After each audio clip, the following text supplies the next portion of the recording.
جی السلام علیکم، امید ہے کہ آپ سب لوگ خیریت سے ہوں گے۔ آصف علی زرداری صاحب نے گزشتہ روز ایک انٹرویو دیا اور اگر یہ کہا جائے تو یہ غلط نہ ہوگا کہ یہ ان کی سیاسی تاریخ کا سیاسی اعتبار سے ہلکا ترین انٹرویو تھا، اور انتہائی جو ہے نا اس میں کچھ ایسی چیزیں تھیں جو حیران کن بھی تھیں اور مایوس کن بھی تھیں۔ کیا تفصیلات ہیں وہ آپ سے شیئر کروں گا، اور طیب اردگان صاحب کے لیے آج ایک بہت بڑی خبر ہے۔ جب یہ خبر طیب اردگان یعنی ترکی کے جو صدر ہیں ان تک پہنچے گی تو ان کی چھاتی جو ہے وہ فخر سے اتنی چوڑی ہو جائے گی، اس کی تفصیلات بھی آپ کے ساتھ شیئر کروں گا۔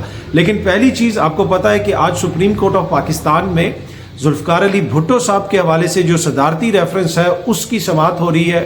ماضی میں آپ کو پتا ہے کہ ذوالفقار علی بھٹو صاحب کو ہماری عدالتوں نے سزا سنائی، یہ سامنے آپ خبر بھی دیکھ سکتے ہیں۔ سپریم کورٹ میں ذوالفقار علی بھٹو پھانسی ریفرنس کی سماعت کی براہ راست نشریات بھی ہمیں دیکھنے کو مل رہی ہیں۔ جی ہاں جی، وہاں ہم نے دیکھا کہ قاضی فائز عیسیٰ صاحب کی صدارت میں وہ بینچ کو لیڈ کر رہے ہیں، وہاں پہ معزز جج صاحبان مقدمہ سن رہے ہیں، اور اب لوگ یہی کہہ رہے ہیں کہ ذوالفقار علی بھٹو صاحب کو انصاف ملے گا۔ اچھا، اب ذوالفقار علی بھٹو صاحب کو انصاف ملنا چاہیے، بالکل ضرور ملنا چاہیے، بڑی اچھی بات ہے، لیکن اس کے ساتھ ساتھ کچھ جو کوشچنز اٹھ رہے ہیں کہ موجودہ جو حالات ہیں، کیا موجودہ حالات میں آج کل جو لوگ زندہ ہیں ان سب کو انصاف مل رہا ہے؟ جس طریقے سے لوگوں کو گرفتار کیا جاتا ہے، ان کی رہائی ہوتی ہے، عدالت سے دوبارہ گرفتار کر لیا جاتا ہے، لیکن اس کے اوپر جو ہے کوئی بات نہیں ہوتی ہے، اس کے اوپر پھر تنقید بھی ہو رہی ہے۔ پھر اگر ہم نے ایک ماضی کے وزیر اعظم جو اب اس دنیا میں نہیں رہے ان کے لیے انصاف لینا ہے، تو جو موجودہ وزیر اعظم تھے کچھ عرصہ پہلے تک، یعنی جو اس وقت زندہ ہیں، وزیر اعظم تو نہیں رہے، سابق ہو گئے عمران خان صاحب، وہ ان کا ٹرائل جیل میں ہو رہا ہے، اس کے اوپر بھی بڑے سوال اٹھ رہے ہیں کہ جس طریقے سے وہ سارا پروسیس چل رہا ہے وہ آئین اور قانون کے سے مطابقت نہیں رکھتا، اس میں نقائص ہیں، اس میں کچھ ایسے پرابلمز ہیں، ان کو وہ غور طلب ہیں، عدلیہ کو دیکھنا چاہیے، اس پہ بھی کسی کی کوئی توجہ نہیں جا رہی۔ پھر انسانی حقوق کی خلاف ورزیوں کے حوالے سے مسلسل الزامات لگ رہے ہیں، مسلسل چیزیں سامنے آ رہی ہیں، ایون کہ خط بھی لکھا گیا چیف جسٹس صاحب کو، وہ سب کچھ بھی سامنے آ رہا ہے، لیکن اس کے اوپر کوئی نوٹس اس طرح نہیں لیا جا رہا، اور اب ایک طرح سے تنقید کی جا رہی ہے پی ٹی آئی کے لوگوں کی جانب سے، کچھ دیگر لوگوں کی جانب سے، عام لوگوں کی جانب سے، صحافیوں کی جانب سے، اور خصوصاً وہ جو کورٹ رپورٹرز ہیں، اگر آپ ان کی ٹویٹس دیکھیں، ان کے آپ ولاگز دیکھیں، ان کے تبصرے دیکھیں، تو وہ یہ کہتے ہیں کہ جناب موجودہ حالات کے اوپر تو اس طرح توجہ نہیں ہے، ہر جو دنیا سے شخص جا چکا ہے شاید اس کو انصاف ملنا ہے یا شاید اس کو انصاف دینا ہے، اور یہی وجہ ہو سکتی ہے کہ فواد چودھری صاحب نے بھی کہا کہ جب دنیا سے چلے جائیں گے تو شاید تب انصاف ملے۔ پر اینی وے یہ بڑا امپورٹنٹ مقدمہ چل رہا ہے، اب دیکھتے ہیں کہ یہ مقدمہ آگے کس طرف جاتا ہے۔ اس میں کوئی شک نہیں کہ کہیں نہ کہیں اس نظام نے ذوالفقار علی بھٹو صاحب کے ساتھ ناانصافی کی۔ یقیناً ان کو جو سزا ہوئی اس میں بہت سارے نقائص ہو سکتے ہیں، مقدمے میں بہت ساری پرابلمز ہو سکتی ہیں، اور اب بہت ساری چیزیں کھل کے ہمارے سامنے آ رہی ہیں، ہم دیکھ رہے ہیں کہ کس طرح نظام چلتا ہے، کس طرح میاں صاحب کے ساتھ مختلف کیسز میں اگر زیادتی ہوئی ہے، کس طرح مختلف کیسز میں مبینہ طور پہ عمران خان صاحب کے ساتھ زیادتی ہو رہی ہے، تو ماضی میں بھی ہوئی ہوں گی، آج کل کے دور میں، الیکٹرانک میڈیا کے دور میں، سوشل میڈیا کے دور میں، ڈیجیٹل میڈیا کے دور میں اتنے سب کچھ ہو رہا ہے، تو اس دور میں کیا کچھ ہوا ہوگا جب آپ کا جو فلو آف انفارمیشن ہے وہ اس حد تک نہیں تھا، تو یہ اس میں کوئی دو رائے نہیں ہے کہ وہاں پہ ان کے ساتھ زیادتی ہوئی، اور کچھ جگہوں پہ یہ جو کہا جاتا ہے کہ جناب ان کو ایک غلط طریقے سے سزا سنائی گئی، تو یہ ایک بڑا ویلڈ آرگیومنٹ ہے، اور اس کے اوپر مقدمہ چلنا چاہیے، اور یہ سارا سچ سامنے آنا چاہیے اور انصاف ہونا چاہیے۔ لیکن ذوالفقار علی بھٹو کے ساتھ نظام نے تو ناانصافی کی، اپنے ان کے جو سیاسی جانشینوں نے ان کے ساتھ کیا اس کی کوئی نظیر نہیں ملتی۔ وہ جو نظام کی ناانصافی تھی اس کا مداوع کیا پتہ سپریم کورٹ سے ہو جائے، لیکن ان کے جو سیاسی جانشینوں نے ان کے ساتھ کیا اس کا مداوع کبھی نہیں ہو سکتا۔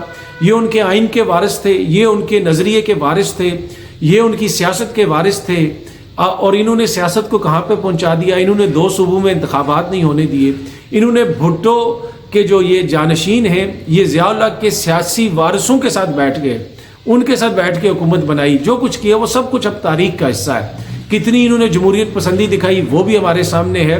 تو وہ جو نظام کی ناانصافی ہے شاید اس کا مداوع ہو جائے، لیکن جو ان کے جانشینوں نے ان کے ساتھ کیا ہے، ان کے نظریے کے ساتھ کیا ہے، جمہوریت کے ساتھ کیا ہے، آئین کے ساتھ کیا ہے آصف علی زرداری صاحب کی سربراہی میں، اس کا مداوع مجھے ہوتا ہوا نظر نہیں آ رہا۔ اچھا جی، آصف علی زرداری صاحب نے گزشتہ روز ایک انٹرویو دیا عاصمہ شیرازی صاحبہ کو، وہ جو انٹرویو تھا وہ اس میں جو آصف علی زرداری صاحب نے باتیں کی وہ میرے لیے بڑی مایوس کن تھیں اور حیران کن تھیں. ایک تو یہ وہ آصف علی زرداری ہیں جن کی اہلیہ کو، جن کی زوجہ کو مسلسل سیاسی مخالفین کی جانب سے ٹارگٹ کیا گیا، بلاول کی والدہ کو، شہید بی بی کو ٹارگٹ کیا گیا. تو ہم یہ ایکسپیکٹ نہیں کرتے کہ آصف زرداری صاحب کو اس قسم کی ہلکی بات کریں گے جو انہوں نے جمائمہ خان صاحبہ کے حوالے سے یا جمائمہ گولڈ سمتھ صاحبہ کے حوالے سے گزشتہ روز کہی. انہوں نے انٹرویو میں کہا کہ باہر بیٹھے جو ولاگرز ہیں وہ مقبولیت کی بات کرتے ہیں کیونکہ ان کو جمائمہ پیسے دیتی ہے. اب ان کے پاس کون سا ایسا ثبوت ہے جس کے تحت انہوں نے یہ بات کر دی؟ اب جمائمہ کو تو عمران خان صاحب سے ان کا رشتہ ختم ہوئے ہوئے بھی کئی برس گزر چکے ہیں. کیا آپ کسی اور کا نام نہیں لے سکتے تھے؟ کیا ضروری تھا کہ آپ نے خاتون کا ٹارگٹ اس طریقے سے کرنا؟ تو اب زرداری صاحب کی طرف سے یہ جب بات ہوئی تو میرے لیے وہ بڑی جو ہے نا ہلکی وہ مجھے محسوس ہوئی. اور یہ پورا جو انٹرویو ہے اس میں زرداری صاحب کی جو سیاسی ان کا وزن تھا وہ بہت ہلکا ہو گیا. یقین کیجئے مایوسی ہوئی مجھے کہ زرداری صاحب نے جس قسم کی باتیں کی. ایک تو پچھلے انٹرویو میں بھی جو انہوں نے باتیں کی تھی احمد میر صاحب کے ساتھ کہ جناب ندیم افضل چند کو کچھ پتہ نہیں ہے، بلاول جو ہے اس کو بھی امیچور ہے، اس کی جماعت اس کو نہیں دینی ہے، لیکن ملک کا وزیر اعظم بنا دینا ہے اور ملک اس کے حوالے کر دینا ہے، وزیر خارجہ اس کو بنا دینا ہے. اور کل کے اگین انہوں نے کہا کہ عمران خان نے افغانیوں کو ووٹر لسٹوں میں ڈالا ہوا تھا. مطلب انتہائی ہلکی قسم کی انہوں نے باتیں کی. اور پھر بلاول مسلسل نواز شریف کو لاڈلا لاڈلا کہہ رہا ہے. پنجاب میں ان کی جماعت جو ہے وہ سب کچھ کہہ رہی ہے، ان الزامات لگا رہی ہے نون لیگ کے اوپر. قمرالزمان قاہرہ صاحب نے کہا کہ یہ باپ پارٹی ایم کیو ایم، ان سے جو نون لیگ کا اتحاد ہو رہا ہے یہ اتحاد کس طرح ہوتے ہیں، کون کرواتا ہے، یہ بھی ہمیں پتہ ہے. لیکن کل زرداری صاحب کہتے ہیں کہ جی اصل لاڈلا تو عمران خان ہے، بلاول نے تو ابھی وضاحت نہیں کی تھی، میں وضاحت کر رہا ہوں. تو انتہائی ان کی جو شخصیت کا ایک وہ تاثر تھا نا کہ جی وہ بڑے سیاسی طور پہ زیرے کہ بڑی ان کی شخصیت سیاسی اعتبار سے کل انٹرویو کے نتیجے میں انتہائی ہلکی محسوس ہوئی. اور یہ ان کا ہلکا ترین انٹرویو تھا جس سے ان کی نظریہ، ان کی سیاست، ہر چیز کی انہوں نے خود نفی کی. اپنی سیاست کی نفی کی، اپنے نظریے کی نفی کی، اپنی اقدار کی نفی کی، ہر اس قسم کی انہوں نے بات کی.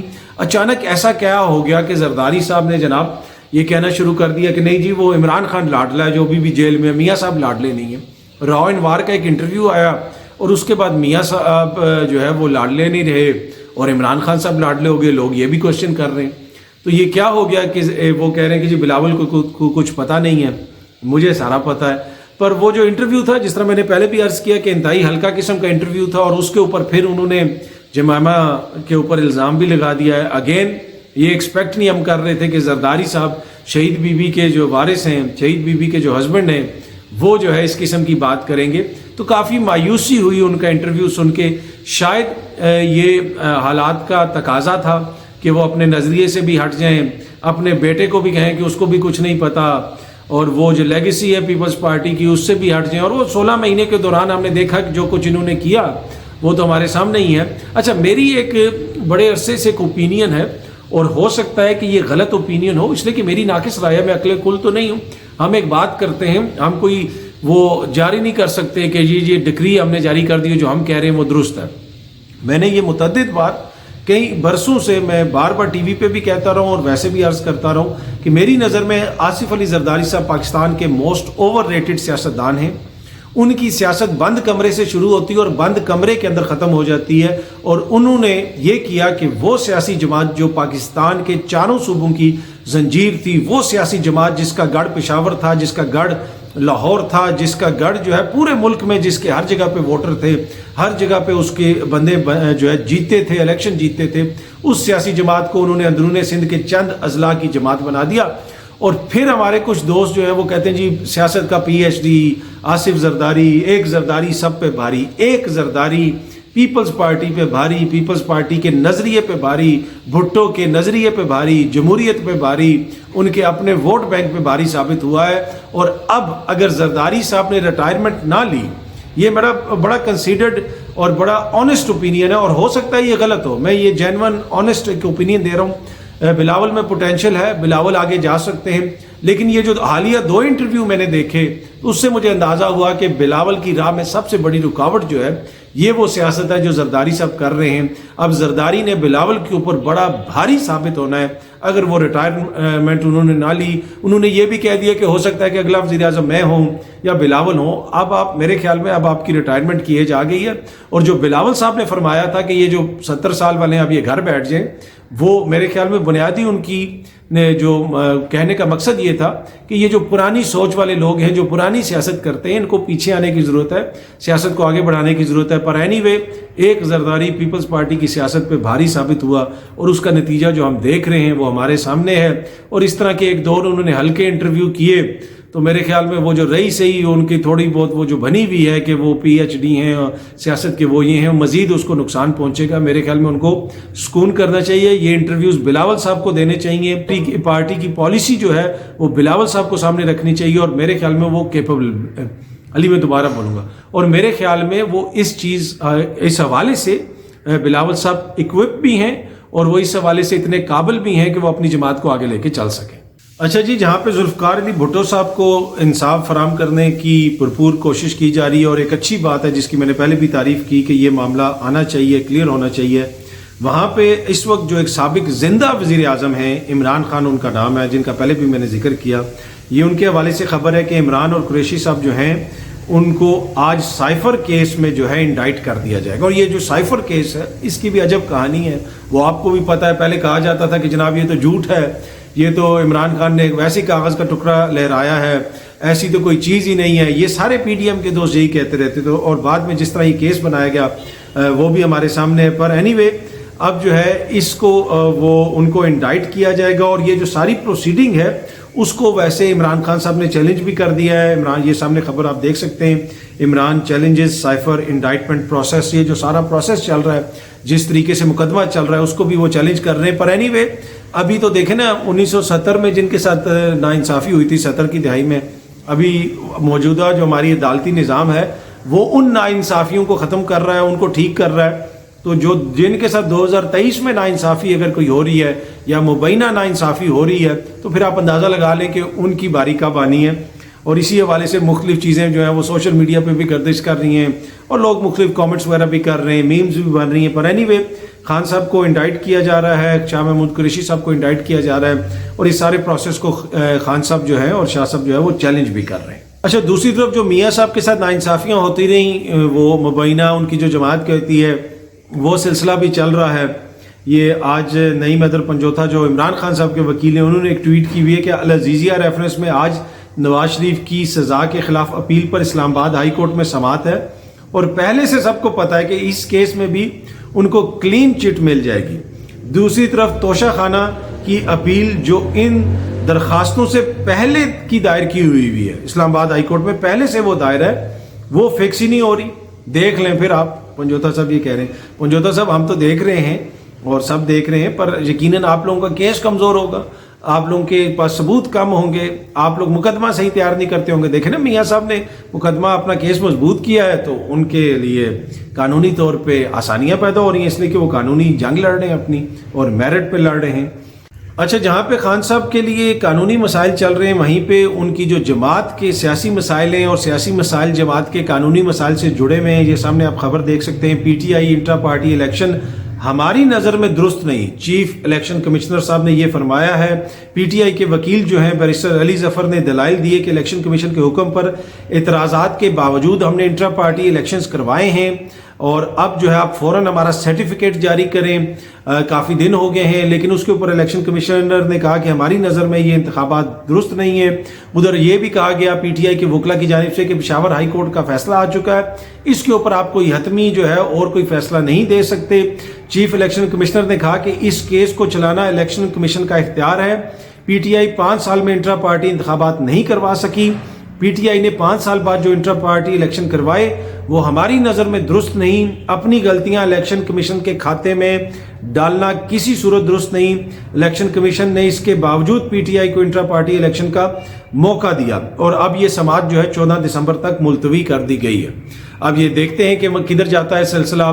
پی ٹی آئی کا یہ کہنا ہے کہ ان سے بلے کا نشان واپس لینے کی کوشش کی جا رہی ہے. ویسے انٹرا پارٹی جو الیکشن ہے, جتنی توجہ پی ٹی آئی کے الیکشنز کے اوپر ہم دیکھ رہے ہیں, میڈیا کی بھی اور دوسری سیاسی جماعتوں کی بھی, وہ جو اکبر ایس بابر کے حق میں وہاں پہ پہنچے ہوئے تھے الیکشن کمیشن کے باہر لوگ, ان کی ویڈیوز بھی ہم نے دیکھی.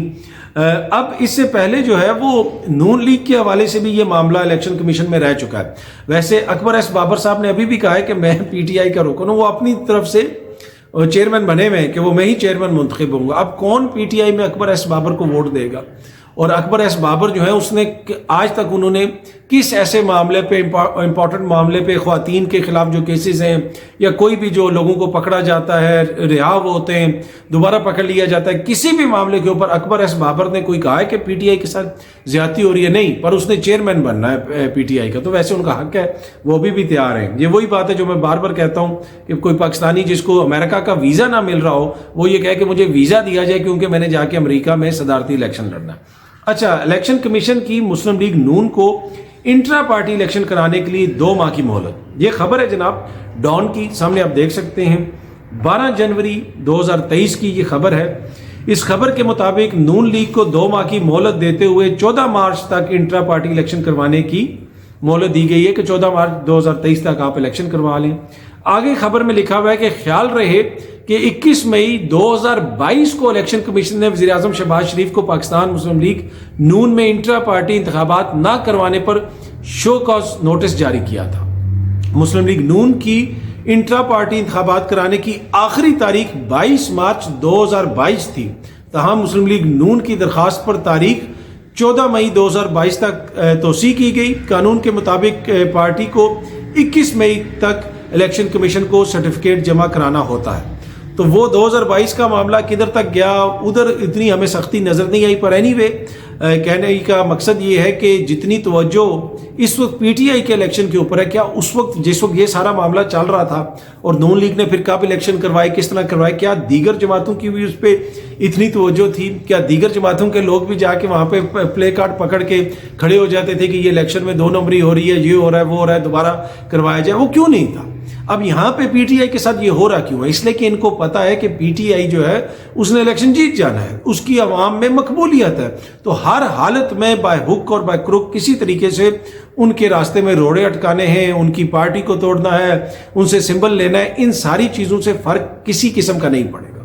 یہ پہلے ہی پی ٹی آئی فیصلہ کر چکی ہے کہ اگر پارٹی پہ بین لگ جاتا ہے, پارٹی کا سمبل واپس لے لیا جاتا ہے, الیکشن انہوں نے پھر بھی لڑنا ہے, ان کے لوگ آزاد کھڑے ہوں گے, آزاد الیکشن لڑیں گے اور ان لوگوں کو پھر بھی ہرا دیں گے. اس وقت جو مقبولیت کے پی کے میں اور پنجاب میں پاکستان تحریک انصاف کی ہے اس کی کوئی نظیر نہیں ملتی. سندھ میں بھی, کراچی کے جو اربن ایریاز ہیں سندھ کے, وہاں پہ بھی وہ بڑا اچھا پرفارم کریں گے. ایون سمر عباس صاحب سینئر صحافی ہیں, وہ کوئٹہ گئے ہوئے تھے, وہ کوئٹہ میں لوگوں سے پوچھتے رہے, انہوں نے کہا کہ میجورٹی لوگوں سے میں نے پوچھا تو انہوں نے کہا کہ ہم عمران خان کو ووٹ دیں گے. وہ سمر عباس صاحب بھی پریشان ہوئے ہوئے تھے. تو اس وقت تو یہ جو مرضی کرتے رہے, جتنی مرضی سیاست کرتے رہے, جس طرح مرضی یہ کہتے رہے کہ جناب الیکشن ٹھیک نہیں ہوئے تو پارٹی پہ پابندی لگا دی جائے, سمبل واپس لے لیا جائے, وہ اس سے اب کوئی فرق نہیں پڑتا. پر اینی وے میں صرف بتانے کا مقصد یہ ہے کہ کیوں اتنی توجہ نون لیگ کی, پیپلز پارٹی کی, دیگر سیاسی جماعتوں کی پی ٹی آئی کے انتخاب کے اوپر ہے اور کبھی دوسری کسی جماعت کے اوپر اتنی توجہ نہیں ہوتی. وجہ میں نے آپ کو بتا دی. اچھا جی, کل جسٹس اعجاز الاحسن صاحب نے چیف جسٹس صاحب کو خط لکھا تھا اور اس میں کچھ چیزیں سامنے آئیں کہ وہ جو بینچز وغیرہ بنے ان کے اوپر اتفاق جس طریقے سے ہوا تھا اس طریقے سے وہ نہیں ہوئی, تو وہ کافی پھر کنٹروورسی جنریٹ ہو رہی ہے. اس میں بنیادی طور پہ جو کہا جا رہا ہے, کچھ لوگ یہ آرگیومنٹ دے رہے ہیں کہ جناب پہلے تو دیکھیں ایک بندہ کر دیتا تھا, کمیٹی ہے تو کمیٹی میں ضروری تو نہیں ہے کہ ایک بندے کی مرضی سے ہو. نہیں, یہ تو ایشو ہی نہیں ہے. اگر میجورٹی میں 2 معزز جج صاحبان کہتے ہیں کہ جناب یہ بینچ بنے گا تو وہ ٹھیک ہے, ان کا رائٹ ہے. جو انہوں نے نقطے اٹھائے ہیں وہ کمپلیٹلی ڈیفرنٹ ہیں. کہ ہمیں کچھ اور کہا گیا, کسی اور چیز کے اوپر رضامندی لی گئی اور آگے سے ہوا کچھ اور, وہ اصل ایشو ہے. لیکن وہ بہت سارے دوست میں دیکھ رہا ہوں جس میں ہمارے صحافی دوست بھی ہیں, وہ اس قسم کی دلیلیں دے رہے ہیں. وہ تو ایشو ہی نہیں ہے. ایشو یہ ہے کہ جناب وہ جو ادھر کہا گیا پھر اس کے منٹس نہیں دیے گئے, اور بڑی امپورٹنٹ پوائنٹس ہیں جو اٹھائے گئے جسٹس اعجاز الاحسن صاحب کی جانب سے. اور پھر